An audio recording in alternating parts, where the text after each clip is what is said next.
स्वागत है आप सभी का APIT एकेडमी में। आज हम इस क्लास में बात करने वाले हैं चैप्टर नंबर 2 की इंट्रोडक्शन ऑफ ऑपरेटिंग सिस्टम से। ये ओ लेवल और ट्रिपल सी के लिए सबसे ज़्यादा इम्पॉर्टेंट क्वेश्चन इसमें लेके आए हैं और इसमें बहुत सारे क्वेश्चन का कलेक्शन है जो बार बार रिपीट होते हैं और बार बार पूछे जाते हैं क्वेश्चन। उन सारे क्वेश्चन को इस सेक्शन में लेके आए हैं। तो पहला क्वेश्चन स्टार्ट करते हैं। What is Linux? लिनक्स क्या है? Multi user, multitasking, multi user single tasking, multi user multitasking, single user single tasking या सिंगल यूज़र मल्टीटास्किंग। तो यहाँ पर दिया गया है लिनक्स जो है वो आपका मल्टी यूज़र सिंगल टास्किंग है, Unix multi user single tasking है, ubuntu भी मल्टी यूज़र सिंगल टास्किंग है और विंडोज़ भी मल्टी यूज़र सिंगल टास्किंग है। लिनक्स फिर दिया गया है, ubuntu दिया गया है, यूनिक्स और मैक ओएस और विंडोज़ 1010 ये आपका मल्टी यूज़र मल्टी टास्किंग है। MS-DOS जो है ये सिंगल यूज़र सिंगल टास्किंग है और पैम OS जो है ये भी आपका single user single tasking. Single user और मल्टी टास्किंग जो होता है वो माइक्रोसॉफ्ट विंडोज़ होता है। जैसे विंडोज़ 7 हो गया, विंडोज़ 8 हो गया, विंडोज़ XP हो गया, विंडोज़ 10 हो गया, विंडोज़ 11 हो गया, वो सारे के सारे विंडोज़ आपके सिंगल यूज़र और मल्टीटास्किंग होते हैं। यहाँ पर पूछ रहा लिनक्स क्या है? लिनक्स जो है वो आपका सिंगल यूज़र मल्टी यूज़र और सिंगल टास्किंग या मल्टी यूज़र मल्टीटास्किंग दोनों हम कह सकते हैं इसको। तो ज़्यादातर मल्टी यूज़र मल्टीटास्किंग पर काम करता है और ये जो होता है ये CUI और GUI दोनों पर काम करता है। ये ध्यान रखेंगे, कमांड लाइन यूज़र इंटरफेस और ग्राफिकल यूज़र इंटरफेस दोनों पर काम करता है। तो ऑप्शन नंबर बी आपका यहाँ पर सही हो जाएगा, मल्टी यूज़र और मल्टीटास्किंग।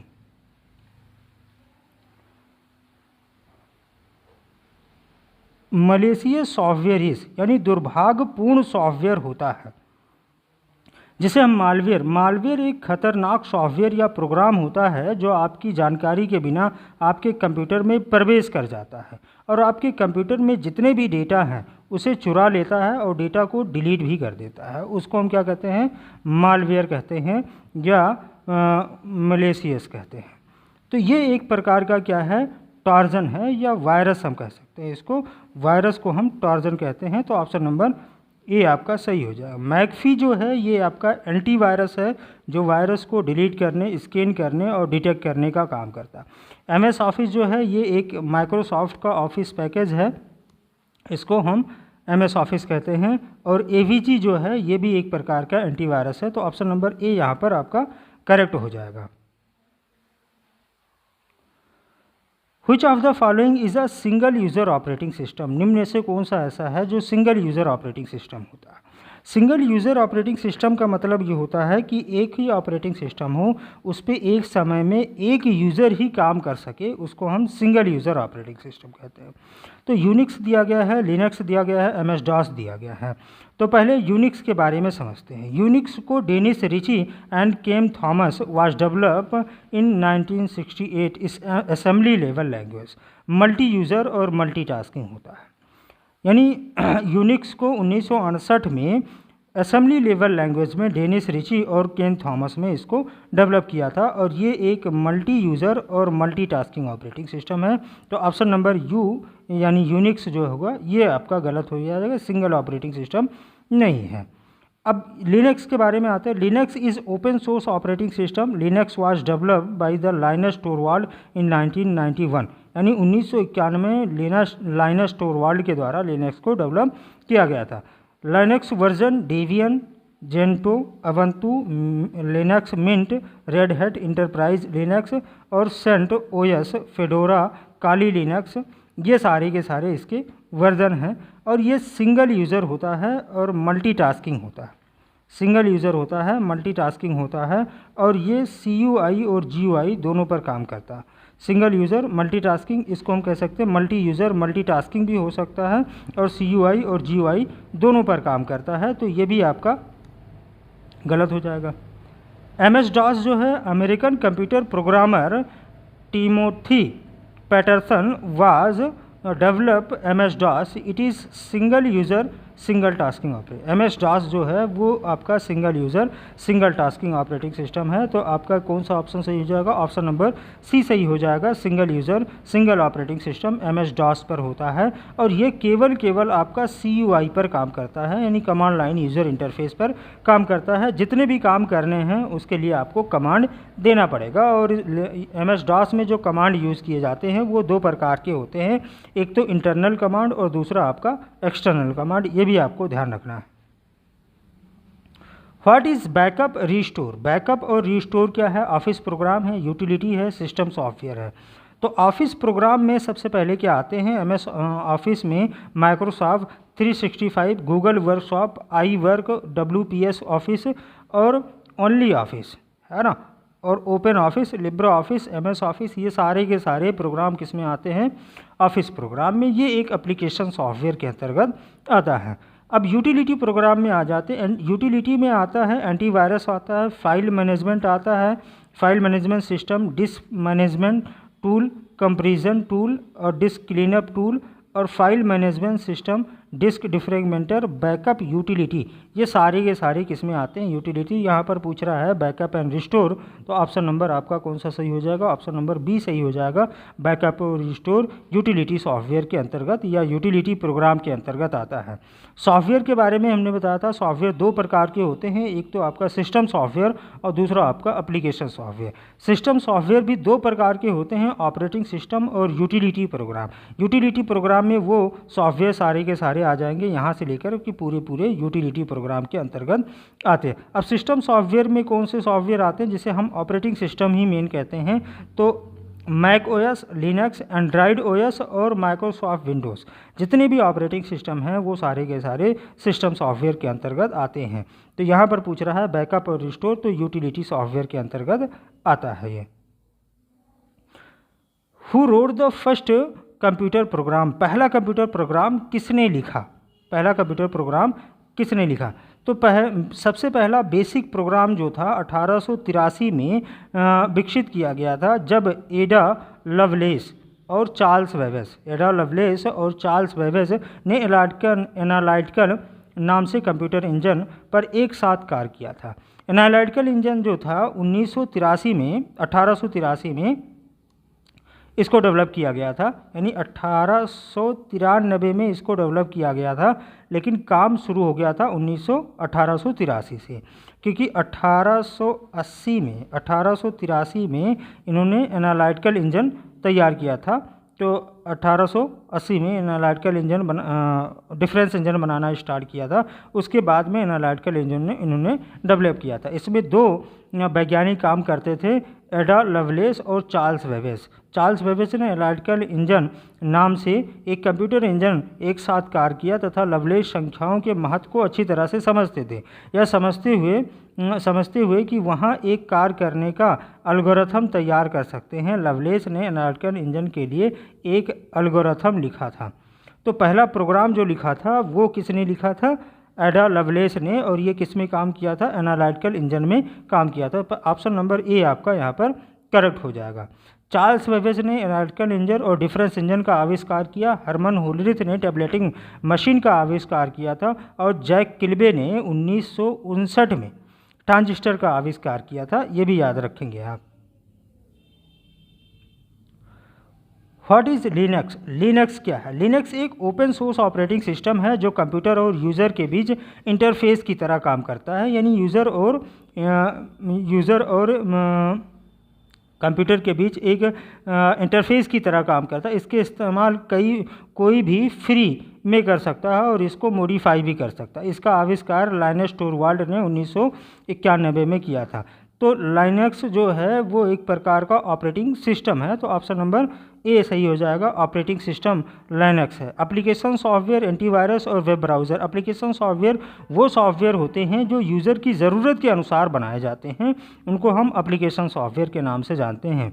जैसे आपका टैली हो गया, या आपका किसी भी प्रकार का वेब ब्राउज़र क्रोम हो गया, या मोजिला फायरफॉक्स होगा, ओपेरा मिनी हो गया, या आपका MS ऑफिस हो गया या लिब्रो ऑफिस हो गया या पेंट हो गया, इस तरीके से जो भी सॉफ्टवेयर होंगे या फोटोशॉप या पेज मेकर, ये सारे के सारे एप्लीकेशन सॉफ्टवेयर के अंतर्गत आते हैं। एंटीवायरस जो होता है एक प्रकार का, ये भी एप्लीकेशन या यूटिलिटी प्रोग्राम के अंतर्गत इसको हम रख सकते हैं। और यूटिलिटी प्रोग्राम में यानी एंटीवायरस ऐसा अब यूटिलिटी प्रोग्राम होता है जो कंप्यूटर में छिपे वायरस को स्कैन करता है, डिटेक्ट करता है, उनको डिलीट करने का काम करता है। वेब ब्राउज़र भी एक प्रकार का एप्लीकेशन सॉफ्टवेयर है, जैसे गूगल क्रोम हो गया, मोजिला फायरफॉक्स हो गया, ओपेरा मिनी हो गया, यूसी ब्राउज़र हो गया, माइक्रोसॉफ्ट एडगे हो गया, सफारी हो गया, ये सारे के सारे वेब ब्राउज़र होते हैं। तो यहाँ पर लिनक्स जो है वो एक प्रकार का operating system. What is the program that control the entire operation of the computer, यानी वो प्रोग्राम कौन सा है जो कंप्यूटर के संपूर्ण ऑपरेशन को कंट्रोल करता है। तो सिस्टम सॉफ्टवेयर अथवा ऑपरेटिंग सिस्टम, यह सॉफ्टवेयर कंप्यूटर को सक्रिय करता है यानी चलाने का काम करता है तथा कंप्यूटर के समस्त रिसोर्सेस का मैनेजमेंट और कंट्रोल करता है। सभी ऑपरेटिंग सिस्टम जैसे MS DOS हो गया, विंडोज़ हो गया, लिनक्स हो गया, यूनिक्स हो गया आदि इसी श्रेणी के अंतर्गत आते हैं। ऑपरेटिंग सिस्टम विभिन्न प्रोग्रामों तथा हार्डवेयर के बीच इंटरफेस को क्रमबद्ध करते हैं, नियमबद्ध करते हैं। तो यहाँ पर जो है वो ऑपरेटिंग सिस्टम जो पूरे कंप्यूटर के हार्डवेयर को कंट्रोल करने का काम करता है, उसे हम ऑपरेटिंग सिस्टम कहते हैं। ऑप्शन नंबर बी सही हो जाएगा, operating system. What will happen in Windows OS by the pressing the arrow की, अगर हम विंडोज़ OS में हम CTRL+Shift अगर प्रेस करते हैं तो क्या होगा, CTRL+Shift प्रेस करते हैं तो क्या होगा। Something paste, something get deleted, a block of the text is highlight, none of this. अगर हम CTRL+Shift अगर प्रेस करते हैं तो कोई ब्लॉक होगा यानी कोई भी फोल्डर होगा या आइकॉन होगा तो वो हाईलाइट हो जाएगा। हाईलाइट का मतलब वो सिलेक्ट हो जाएगा, वो सिलेक्ट हो जाएगा। तो सेलेक्ट करने के लिए हम CTRL+Shift का यूज़ करते हैं। तो ऑप्शन नंबर यहाँ पर सी आपका करेक्ट हो जाएगा कि a block of the text is highlight, आपका ब्लॉक जो होगा वो टेक्स्ट आपका हाईलाइट हो जाएगा।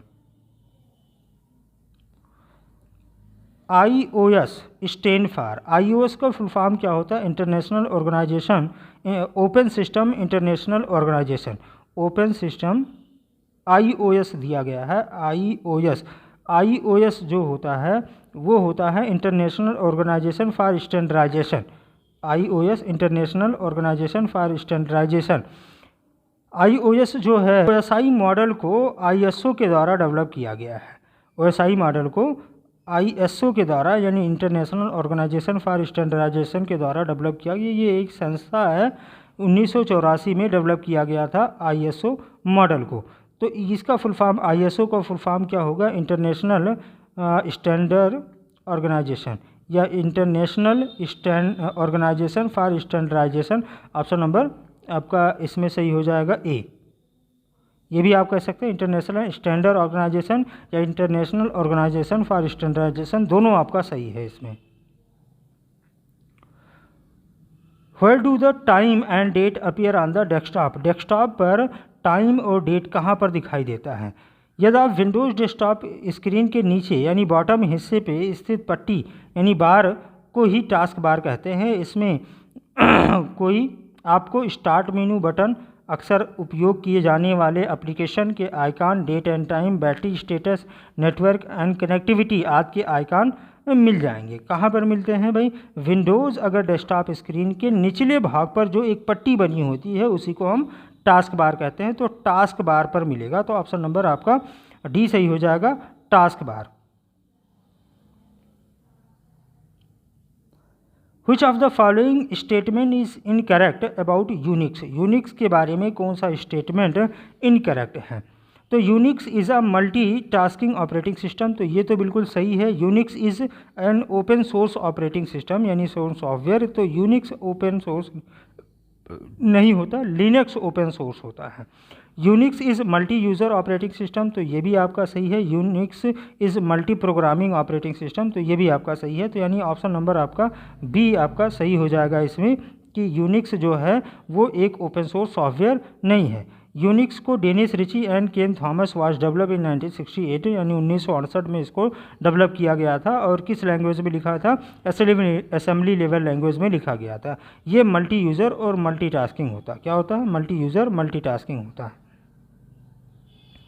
हुई शॉर्टकट की is use to open the start menu in the window, यानी स्टार्ट मेनू को ओपन करने के लिए हम क्या यूज़ करेंगे? तो ऑप्शन नंबर ए भी आपका सही है। CTRL प्लस एस्केप के साथ में हम स्टार्ट मेनू यूज़ कर सकते हैं, और या विंडोज़ की प्रेस करके हम भी ओपन कर सकते हैं। विंडोज़ की भी प्रेस करके इसको हम ओपन कर सकते हैं। तो ऑप्शन नंबर आपका सी सही हो जाएगा, यानी ए एंड बी दोनों आपके करेक्ट है यहाँ पर। What is freeware? फ्रीवेयर क्या होता है? फ्रीवेयर सॉफ्टवेयर बिना किसी कास्ट के उपलब्ध होता है। फ्री मतलब फ्री में जो चीज़ आपको मिल जाए। फ्रीवेयर ऐसे सॉफ्टवेयर होते हैं जो आपको फ्री ऑफ कास्ट मिल जाते हैं। कोई भी यूज़र इसे इंटरनेट से डाउनलोड कर सकता है और बिना किसी शुल्क के इसका उपयोग कर सकता है। फ्रीवेयर सॉफ्टवेयर पर किसी भी प्रकार के संशोधन की अनुमति नहीं देता या इसे वितरण भी करने की शुल्क नहीं लेता। मतलब आप इसमें मॉडिफाई नहीं कर सकते या इसको वितरण नहीं कर सकते, उसको हम फ्रीवेयर सॉफ्टवेयर कहते हैं। तो फ्रीवेयर सॉफ्टवेयर आपका यूनिक्स होता है। फ्रीवेयर सॉफ्टवेयर यूनिक्स होता है। ओपन सोर्स सॉफ्टवेयर जो होता है वो आपका क्या होता है? लिब्रे ऑफिस होता है। और प्रोप्राइटरी सॉफ्टवेयर होता है वो माइक्रोसॉफ्ट ऑफिस, यानी इसको खरीदने के लिए आपको पैसा देना पड़ेगा। और लिनक्स लिब्रे ऑफिस जो है ये इसको आपको खरीदने के लिए पैसा देने की ज़रूरत नहीं, लाइसेंस खरीदने की ज़रूरत नहीं है। What is colonel? कर्नेल क्या है? कर्नल एक ऑपरेटिंग सिस्टम का सेंट्रल कंपोनेंट होता है। कर्नेल क्या होता है? ऑपरेटिंग सिस्टम का एक सेंट्रल कंपोनेंट होता है जो कंप्यूटर और हार्डवेयर के ऑपरेशन का मैनेजमेंट करता है। यह मूल रूप से मेमोरी और CPU समय के संचालन का प्रबंधन करता है। ये एक ऑपरेटिंग सिस्टम का मुख्य घटक है। कर्नल इंटर प्रोसेस कम्युनिकेशन और सिस्टम कॉल का उपयोग करके हार्डवेयर स्तर पर निष्पादित एप्लीकेशन और डेटा प्रोसेसिंग के बीच एक ब्रिज के रूप में कार्य करता है। कर्नल जो होता है वो आपकी एक प्रकार की फाइल है जो आपके यूनिक्स ऑपरेटिंग सिस्टम और लिनक्स ऑपरेटिंग सिस्टम में काम करता है। तो इसमें देख लेते हैं graphics interface of the operating system, यानी ऑपरेटिंग सिस्टम में ये ग्राफिकल इंटरफेस पिक्चर को प्रोवाइड करने के लिए इसका यूज़ किया जाता है। ये भी सही है। अ चिप हैज़ स्टोर, इसमें जो स्टोर होते हैं वो चिप के रूप में होते हैं। An important centre of the Linux and Unix, ये सेंट्रल कंपोनेंट होता है। तो ये भी आपका सही है। तो ऑप्शन नंबर आपका सही हो जाएगा, ऑप्शन नंबर डी, यानी ये सारे सही हैं इसमें। If the time and date of the computer is wrong, अगर डेट एंड टाइम आपके कंप्यूटर सिस्टम में गलत है, then by the using which of the following can you reset it, तब आप किसका यूज़ करके इस टाइम और डेट को रीसेट कर सकते हैं? राइट फाइल, कंट्रोल पैनल और राइट और कैलेंडर। तो यहाँ पर सबसे पहले the control panel is Microsoft Windows enable a user to change various computer hardware and software feature setting for the mouse, display, sound, network and keyboard. यानी control panel ऐसा feature होता है माइक्रोसॉफ्ट विंडोज़ में जिसकी सहायता से आप hardware और सॉफ्टवेयर के फीचर को चेंज कर सकते हैं, उसकी सेटिंग को चेंज कर सकते हैं। जैसे माउस की सेटिंग चेंज करना है, साउंड, नेटवर्क और कीबोर्ड की सेटिंग करना है, या डेट एंड टाइम सेटिंग करना है, तो हम किसका यूज़ करते हैं? कंट्रोल पैनल का यूज़ करते हैं। तो ऑप्शन नंबर बी आपका यहाँ पर सही हो जाएगा। Which of the following support Windows 64, यानी निम्न में कौन सा ऐसा है जो Windows 64 बिट को सपोर्ट करता है? The 64 bit version of the Windows handle large amount of the random access memory, यानी जो 64 बिट विंडोज़ होते हैं वो सबसे ज़्यादा रैंडम एक्सेस मेमोरी यानी रैम का यूज़ करते हैं मोर इफेक्टिवली दैन अ 32 बिट ऑपरेटिंग सिस्टम, यानी 32 बिट ऑपरेटिंग सिस्टम की अपेक्षा ये सबसे ज़्यादा मेमोरी कंज्यूम करते हैं। तो ये आपका 64 बिट जो ऑपरेटिंग सिस्टम था वो आपका था विंडोज़ XP। तो ऑप्शन नंबर आपका सही हो जाएगा B, Windows XP। Which of the following is not an operating system, निम्न में से कौन सा ऐसा है जो ऑपरेटिंग सिस्टम नहीं है? तो विंडोज़ आपका ऑपरेटिंग सिस्टम है, लिनक्स आपका ऑपरेटिंग सिस्टम है, ओरेकल जो है वो ऑपरेटिंग सिस्टम नहीं है, MS-DOS भी ऑपरेटिंग सिस्टम नहीं है। तो ऑप्शन नंबर आपका सी सही हो जाएगा, यानी ओरेकल आपका ऑपरेटिंग सिस्टम नहीं। तो ओरेकल है क्या? ओरेकल एक कंपनी है जो सबसे ज़्यादा उपयोग होने वाले सर्वर बेस और मल्टी यूज़र ब्रांड BMS यानी relational database management system software बनाती है। ओरेकल सबसे ज़्यादा डेटाबेस प्रोडक्ट बनाती है जो एक इंडस्ट्री स्टैंडर्ड बेस है। यह SQL लैंग्वेज को सपोर्ट करता है। तो ये आपका ओरेकल आपका सही हो जाएगा, ये एक कंपनी है। Which image show on the desktop of Windows is called, यानी विंडोज़ के डेस्कटॉप पर दिखाई देने वाला पिक्चर को क्या कहते हैं। यानी अगर कोई डेस्कटॉप पर कोई पिक्चर दिखाई देता है उसको हम क्या कहेंगे, वॉलपेपर हम कहेंगे, उसको हम क्या कहेंगे, वॉलपेपर कहेंगे। तो ऑप्शन नंबर बी आपका सही हो जाएगा। The category of operating system you run on your PDA computer is operating system, यानी PDA कंप्यूटर, आप अपने PDA कंप्यूटर पर जिस ऑपरेटिंग सिस्टम को चलाते हैं वो किस श्रेणी का ऑपरेटिंग सिस्टम होता है। तो PDA का फुल फॉर्म होता है पर्सनल डिजिटल असिस्टेंट होता है। PDA एक कीबोर्ड के बिना एक मोबाइल डिवाइस है, लेकिन इसमें आप पेन जैसी स्टाइलिश की मदद से शब्दों को लिख सकते हैं। आप इसी के माध्यम से PDA डिवाइस को इनपुट दे सकते हैं। एक PDA में नोट्स, ग्राफ पढ़ने, इंटरनेट से जुड़ने, अपलोड करने और डाउनलोड करने की क्षमता होती है। PDA कंप्यूटर एक सिंगल यूज़र होता है। क्या होता है, सिंगल यूज़र होता है, सिंगल टास्किंग ऑपरेटिंग सिस्टम होता है। तो सिंगल यूज़र और सिंगल टास्किंग आपका सही हो जाएगा, यानी ऑप्शन नंबर आपका डी सही हो जाएगा। Single user single tasking operating system होता है PDA। What does a folder mean, एक फोल्डर का अर्थ क्या होता है। यानी फोल्डर का अर्थ है keeping file organize on disk, determine if the computer can function properly, can make file a table, can see the name on the folder of files. यानी keep file organize on the disk, यानी disk में किसी भी file को हम organise व्यवस्थित तरीके से रखना ही आपका क्या कहलाता, फोल्डर कहलाता। तो ऑप्शन नंबर ए आपका यहाँ पर सही हो जाएगा। आज के लिए बस इतना ही। Thank you for watching. और वीडियो अगर पसंद आए तो लाइक और सब्सक्राइब जरूर करिए, कमेंट में ज़रूर लिखिएगा अगर पसंद आई है। Thank you for watching.